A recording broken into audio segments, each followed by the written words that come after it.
Votre livre raconte l'histoire d'un écrivain fasciné par un autre écrivain. Cet écrivain, vous l'appelez T.C. Eliman. T.C. Eliman a fait la polémique en France dans les années 30. En fin de compte, Eliman est tombé dans l'oubli. Eliman, parce qu'il a été accusé de plagiat. Et cette expérience a été inspirée, si je ne me trompe pas, parce que le livre est dédié à Yambo Ologwem, si j'ai bien prononcé, parce que le livre que j'ai lu en français, Yambo Ologwem, est dédié à Yambo Ologwem, que vous appelez, je crois, T.C. Eliman, voilà, dans le livre.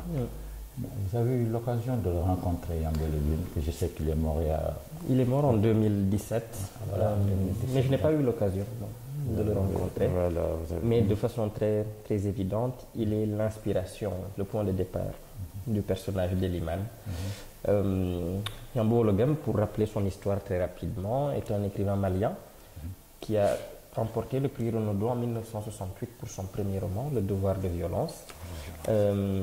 À la suite de quoi il fut accusé de plagiat et abandonné de tous, de son éditeur, mais aussi de l'intelligentsia africaine.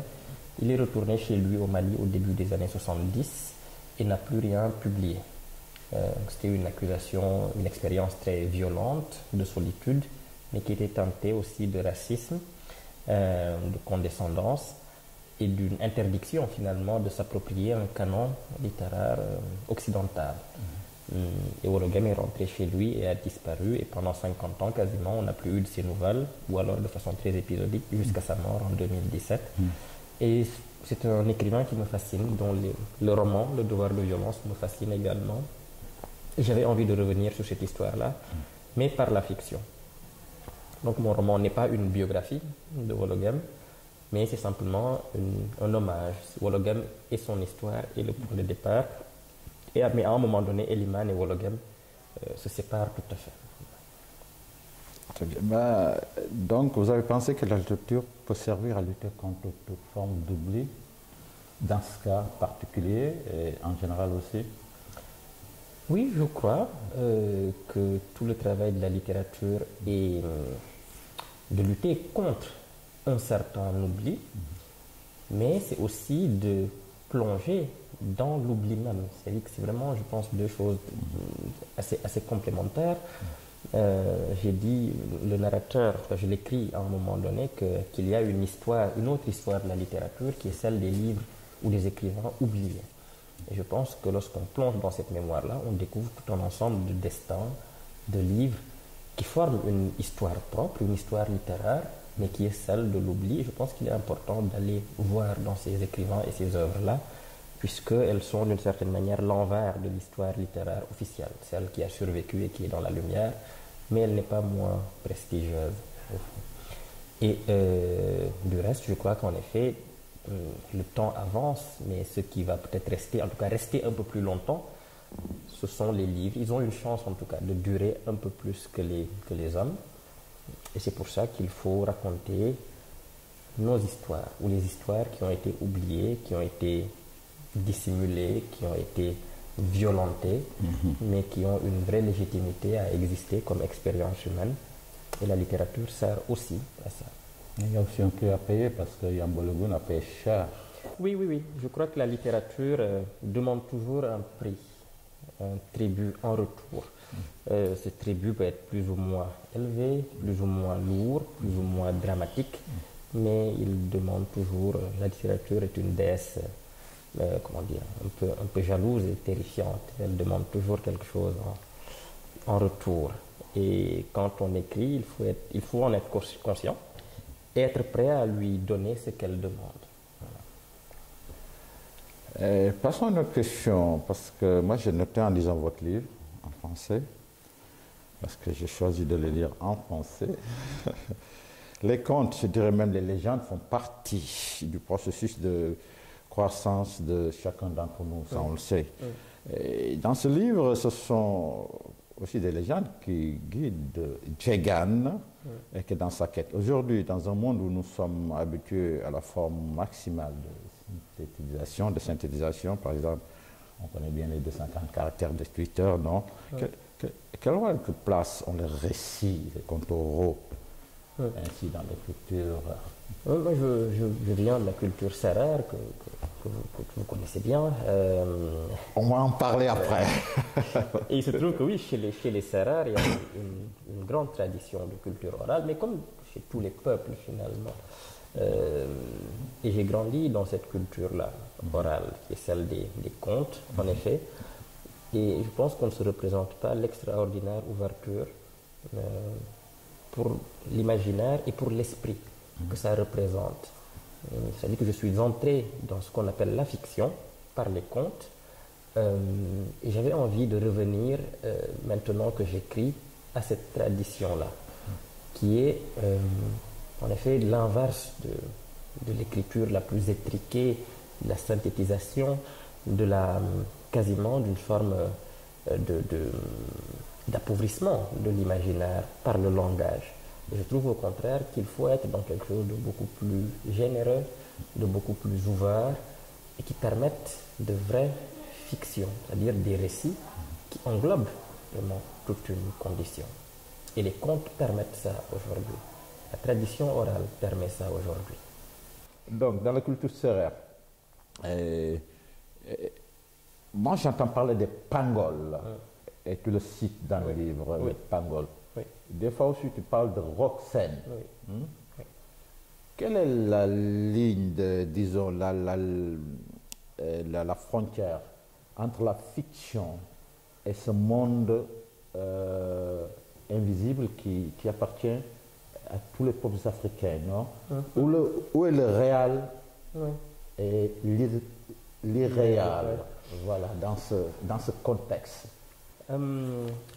En réalité, il n'y a pas de séparation là, entre irréel et réel, puisque dans cette situation, tout est de la réalité, tout est du réel, puisque le tout forme un ensemble dans lequel vivent ces populations-là, qui ont en effet des spiritualités, qui ont des religions, qui ont des croyances, qui englobent le monde visible et le monde invisible, tout simplement. Dans la culture sérère, lorsque quelqu'un vous parle d'un pangol, il n'est pas en train de vous parler nécessairement d'une divinité surpuissante qui serait extérieure à son monde. Il est en train de vous parler parfois d'un ancêtre. Il est parfois en train de vous parler de sa grand-mère ou de son arrière-grand-mère ou de son aïeul. Puisque dans cette culture, ce sont les aïeuls qui peuvent ensuite devenir des esprits protecteurs qu'on appelle les pangols. Mais le sommet de ce panthéon-là, c'est Roxène. Et qui est Roxène? En tout cas, tout ce que je sais, c'est qu'il porte ou elle porte le même nom de famille que ma mère, qui est Sen. Mais quant à savoir ce qu'il est, disons qu'il a beaucoup d'autres équivalents un peu partout. Mais disons que c'est la divinité. C'est une femme originelle. Comme toutes les divinités presque de l'Afrique subsaharienne. Personne ne sait vraiment. Rogue est un neutre, on va dire. Mais il me plaît de penser que c'est une femme. D'accord. Et je le pense parce que simplement chez les Sérères, le pouvoir politique, social est matrilinéaire. Voilà. C'est une société matrilinéaire. Et si on est tout à fait logique, pourquoi Roxène ne serait pas une femme? Peut-être que c'est une hérésie ce que je dis là, mais je ne vois pas ce qui l'interdirait en tout cas. Alors, vos livres présentent trois approches différentes, non, de l'écriture. Il y a celle de Siga, qui est renié par son pays d'origine pour avoir brisé de nombreux tabous à travers son écriture. Il y a l'écriture de Djegan, qui revendique le droit de l'écrivain à n'écrire que pour l'amour de la littérature. Et sans responsabilité envers son pays. Il y a celle de Moussimba, qui décide de retourner en République démocratique du Congo, d'écrire sur place, en assumant son passé, ses souffrances. Alors, le livre ne présente, si je ne me trompe pas, aucune synthèse par rapport à ces trois différentes approches. Mais laquelle de ces visions représente le mieux votre idée d'écriture? Quel conseil donnez-vous aux jeunes écrivains d'origine africaine et qui vivent en Europe ou en Afrique et qui cherchent un moyen de traduire ces deux mondes. En réalité, je ne suis pas plus attaché à la vision de Djegan qu'à celle de Musimboa ou celle de Musimboa plutôt qu'à celle de Sigadé. Je crois que ce sont trois configurations très différentes. Il n'y en a pas une qui me semble beaucoup plus juste, légitime ou vraie qu'une autre. Je crois qu'on peut tout à fait être dans les trois, parfois même circuler entre les trois, ce qui est un peu mon cas. Tous ces trois personnages sont autant de déclinaisons ou de tentations de ce que je suis. Le conseil que je donnerais maintenant, si je peux en donner un, n'étant moi-même sûr de rien, c'est qu'il faut, quelle que soit la situation où l'on se trouve, tenter de se demander vraiment quelle est l'importance de ce qu'on est en train d'écrire pour soi. Identifier clairement les raisons qu'on a d'écrire et le faire et aller à fond dans ce qui nous semble être juste. L'essentiel pour moi, c'est que ce soit vraiment alimenté d'abord par une vraie réflexion sur sa propre situation et sur la manière dont on peut arriver littérairement à traduire cette situation-là le mieux possible. Quand je dis le mieux possible, c'est vraiment avec une grande sincérité, mais aussi avec un grand travail littéraire. Parce que je crois qu'il y a toujours un moment où ces trois positions-là trouvent un point de convergence. Et ce point de convergence-là ne peut être atteint que s'il y a une vérité qu'on cherche, qu'on essaie d'exprimer, qui est toujours une vérité littéraire, mais qui est aussi politique, en tout cas qui dit quelque chose d'une situation politique. Et je crois que comme écrivain, c'est ce qui est important. Non pas trouver des solutions, mais arriver à exprimer clairement les contours d'une certaine situation politique, en donner une vision. Voilà.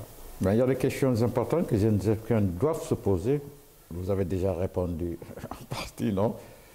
Et garder à l'esprit en écrivant, selon vous. Il faut d'abord se demander, je crois, moi la question de la littérature m'intéresse vraiment beaucoup. À quoi cela sert aujourd'hui d'être un écrivain dans notre monde et comment ce que l'on écrit a ou non une conséquence directe sur par exemple sur les pays d'où l'on vient. Il faut aussi avoir une conscience de ce qui s'est fait avant pour ne pas répéter vainement des combats qui ont déjà été menés et parfois réussis. C'est pour ça qu'il est toujours important de se poser la question de son propre temps. Que demande notre propre temps? Qu'attend notre propre temps de nous comme écrivains dans la situation particulière dans laquelle nous sommes? Mais au-delà de toutes ces questions qui sont finalement assez extérieures à soi ou politiques, il faut d'abord se demander pour soi ce que signifie écrire, ou ce qu'on cherche soi-même dans l'écriture, dans la lecture, dans la traduction. Qu'est-ce que ça nous apporte aussi? Pourquoi est-ce qu'on le fait? Sur le plan tout à fait personnel et intime. Il ne faut jamais oublier cela. Donc ne pas toujours écrire simplement pour les grandes causes qui sont extérieures, mais aussi pour la cause existentielle qui est la nôtre. Et ça, c'est aussi fondamental. Alors, l'année 2021 a été, disons, exceptionnelle pour la littérature africaine, non? Du prix Nobel, avec Goncourt. Oui. On peut passer au prix du Neustadt du doyen Boubacar Boris Diop. Le Booker Prize. Le Booker Prize de Diop, David Diop. On peut parler de Chinzane. Paula Chinzane, del Camões, et j'en passe. Damon Galgut. Voilà, Damon Galgut. Voilà, on parle de Damon Galgut, le Sud-Africain. Comment voyez-vous dans ce cas, non? L'avenir de l'industrie du livre avec la digitalisation croissante de la lecture et du livre traditionnel? Je crois que le livre digital et le livre physique se complètent et ne s'excluent pas. L'un ne va pas remplacer l'autre. Sur le continent africain, par exemple, le digital peut aider à faciliter la circulation des œuvres physiques qui ont plus de mal à passer les frontières, à les traverser.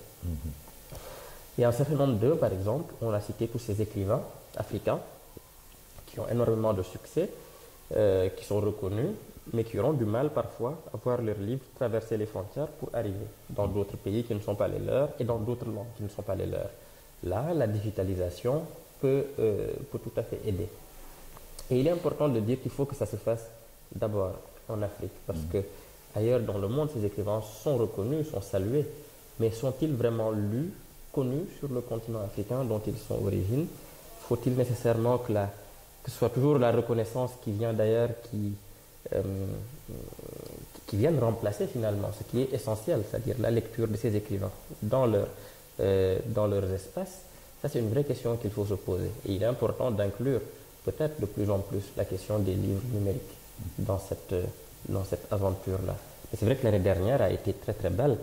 Maintenant, il faut que ce soit non pas un événement isolé, mais une vraie porte d'entrée pour découvrir l'ensemble de la littérature africaine dans tous ces espaces, dans toutes ces langues aussi. C'est important et qu'on découvre, on sache que derrière ces grands noms que des grands prix ont salués, il y a aussi des littératures très vives, des écrivains très inventifs qui sont sur le continent ou hors du continent africain et qui participent finalement à ce qu'on appelle la littérature africaine. La plus secrète mémoire des hommes. Et vous avez dit dans une interview, je crois même l'avoir lu dans La plus secrète mémoire des hommes, qu'un écrivain ne peut qu'écrire qu'un seul livre, qu'un seul grand livre, essentiel dans sa vie. Je crois l'avoir lu dans le livre, et qu'il ressent intérieurement quand c'est ainsi, et qu'il doit ensuite se consacrer à autre chose. Mais comment savoir que la recherche est finie et que ce fameux livre essentiel est enfin prêt?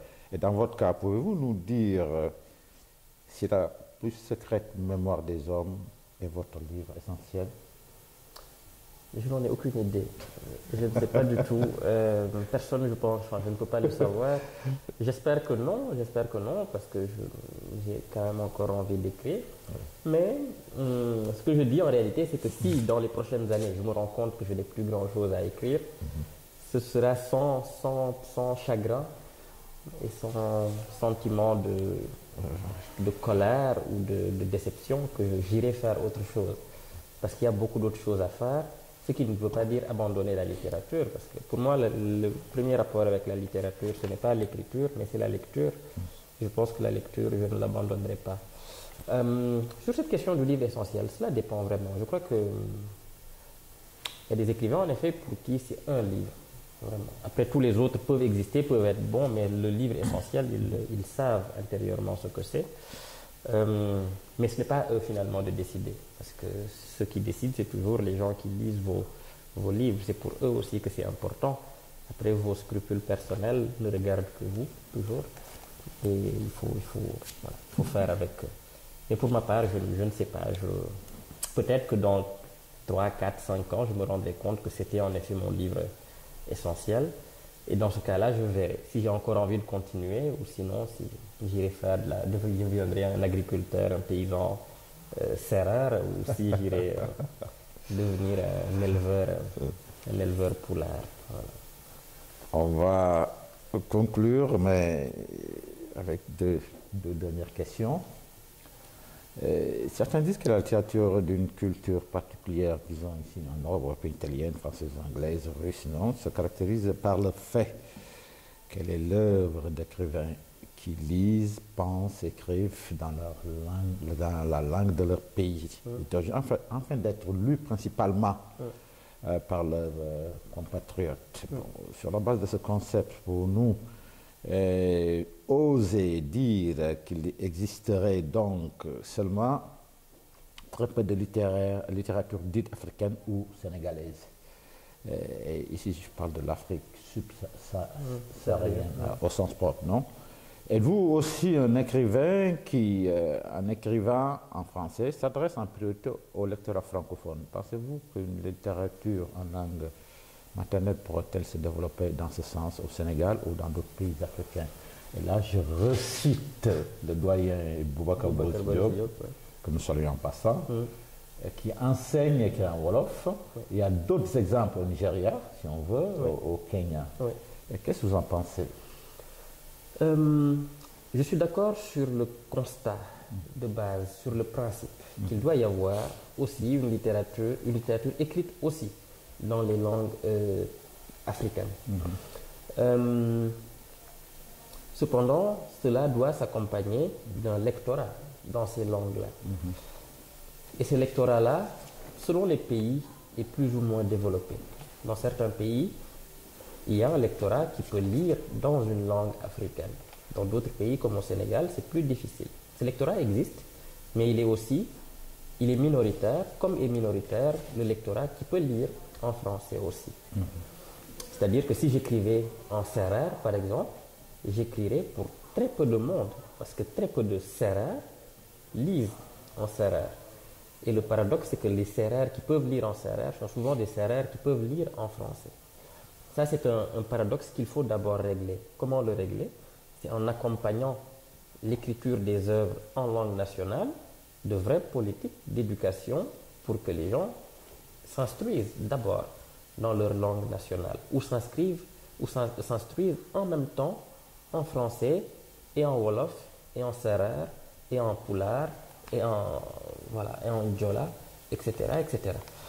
Pour moi, c'est vraiment le cœur du problème. Le jour où au Sénégal, je serai sûr que si j'écris en wolof ou en sérère directement, il y aura un lectorat conséquent qui me lira, je serai beaucoup plus poussé à le faire. Mais de toutes les manières, c'est quelque chose que je vais faire dans l'avenir, puisque je suis en train de me former moi-même, n'étant pas été formé en langue sérère ou wolof, je suis en train de le faire pour l'écrire.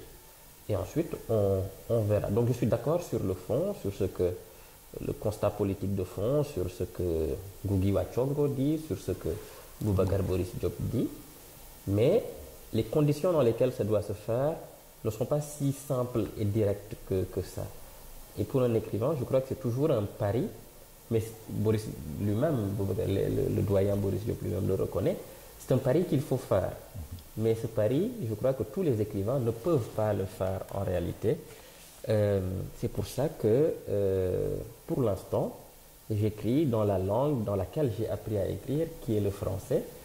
Je n'ai pas du tout de position politique, militante par rapport à cette langue, mais parce que je crois que c'est une question de génération aussi. Je crois que Boris ou Ngugi wa Thiong'o appartiennent à des générations où c'était un vrai sujet politique. Pour moi, qui suis né 30 ans après les indépendances, c'est peut-être moins prégnant. Et j'écris en français, je ne vais pas dire naturellement, mais avec un sentiment de naturel. Pas avec l'impression que je suis en train de trahir quelque chose. Et ça ne m'empêche pas de voir et de comprendre l'intérêt d'écrire dans une langue nationale, locale, africaine, pour le pays, pour la question politique, mais aussi très personnellement pour la question très intimement littéraire. Et j'essaie vraiment de garder les deux, mais je suis très patient, je vais faire les choses petit à petit. Et un jour, j'écrirai dans cette langue-là, parce que c'est important pour les gens, mais parce que c'est important pour moi aussi. Quelle impression, quelle est votre sensation d'être le vainqueur du prix Goncourt? Vous avez aussi gagné d'autres prix, pas seulement le Goncourt, mais le Goncourt en particulier. Et quelle est votre impression de venir ici à présenter votre livre à Fiaron? Ça, c'était ma dernière question. C'est un sentiment de grande joie et je remercie la traduction d'exister pour ça. Je remercie tous mes traducteurs et puisqu'on est à Rome et en Italie, mon traducteur italien, Alberto Bracchi Testaseca, qui a fait, je crois, un excellent travail. Je ne lis pas l'italien, mais on me dit que c'est une traduction de très grande qualité. Je l'ai lu en français, après je l'ai lu en italien. Voilà. Il paraît que c'est... Et Alberto Bracchi Testaseca a traduit déjà mon premier roman, Terre Sainte, en italien. Ouais. C'est vraiment très beau. En ce moment, je fais beaucoup de rencontres à l'étranger pour les traductions de ce roman. Et c'est vrai que c'est toujours miraculeux de me rendre compte qu'il y a des lecteurs d'autres espaces, d'autres pays, d'autres traditions culturelles et littéraires qui se retrouvent dans le roman et qui peuvent avoir accès à cela. Et ça, je trouve que c'est vraiment très beau. Mon plaidoyer maintenant, c'est qu'il y ait aussi des traductions du roman dans les langues africaines Donc c'est un appel, si ça vous intéresse, ou dans les d'autres langues africaines voilà, de notre cher continent africain, parce que c'est important que ces langues-là participent aussi aux circuits mondiaux de traduction. Il ne faut pas que le continent soit à part dans cette histoire-là, dans ces circuits-là, et c'est aussi une autre manière de militer pour la valorisation de ces langues-là. En tout cas, je suis extrêmement heureux et recevoir ce prix-là est un formidable encouragement pour moi, mais aussi, je l'espère, je crois, pour d'autres écrivains africains. Mohamed Bougar Sarr, la più, traduit en italien, la più recondita memoria degli uomini, édition EO. Merci. Merci beaucoup. Merci. Bienvenue à Rome.